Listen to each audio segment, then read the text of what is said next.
నానా ఎట్లున్నావురా కొడుకా? నాకేం నానా చాలా హ్యాపీగా ఉన్నా నానా. ఏంలే, మీ అమ్మ నేను రేపు హైదరాబాద్ వస్తున్నాం. హైదరాబాద్ ఎందుకు?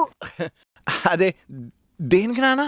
మన శంకరన్న కొడుకున్నాడు కదరా, వాని పెళ్ళి. లాస్ట్ ఇయరే కదా నానా వాని పెళ్ళయింది, మళ్ళీ మొన్ననే వాడికి ఇడుపు కాగితాలైనరా, మళ్ళా పెళ్ళి అంట. అది పెళ్ళి అనుకుంటున్నా, దసరా పండగ అనుకుంటున్నా, ఇయర్కోసారి చేసుకోనీకి. రేయ్, వాడు ఏం చేసుకుంటే మనకెందుకురా? నేను అమ్మ అయితే రేపు హైదరాబాద్ వస్తున్నాం. 10 రోజులు మీతోనే ఉంటాం, సరేనా? ఇక్కడి ఇగో అమ్మ మాట్లాడుతుందంట. రేయ్, పప్పులు ఉప్పులు కూరగాయలు అన్ని పట్టుకొస్తున్నా, నెల దాకా ఏం తేవద్దు, సరేనా? సరే అమ్మా. ఆ 10 రోజుల వర్ష. అర్థమైందిలే. ఇప్పుడు ఈ 10 రోజులు మన నలుగురం 3500తోనే అడ్జస్ట్ అవ్వాలి, అంతే కదా?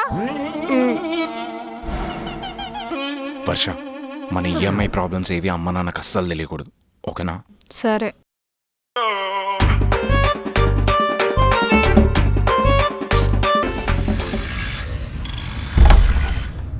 అరే అత్తా మామ, ఎట్లున్నారా? ఇప్పుడేనా బాగున్నారా? రావడం? రండి లోపలికి. ఎట్లున్నావు నానా? బాగున్నామ్మా. బాగున్నారా మామ? నానా ఏంటి? బాగున్నారా తల్లి?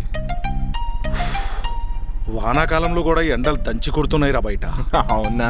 టెన్షన్ అవసరం లేదు మామ, మన ఇంట్లో ఏసీ ఉంది, హ్యాపీగా రిలాక్స్ అవ్వచ్చు. అయితే ఇంకేంది, మంచిదే. అయినా ఏందిరా ఇద్దరు ఇట్లా తయారయ్యారు? చక్కగా తింటలేరా ఏంది? మా మీద ఏమైనా రంది పెట్టుకుర్రా?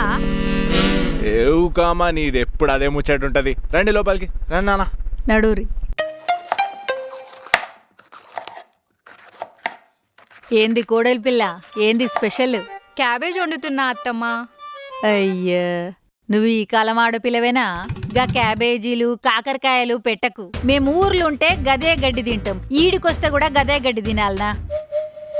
గా పిజ్జాలు బర్గర్లు గసుంటి ఉంటాయి కదా, ఈ నడుమ రీల్స్లల్లో మస్తు చూస్తున్నాం, గసుంటి పెట్టరా అజ్జరా?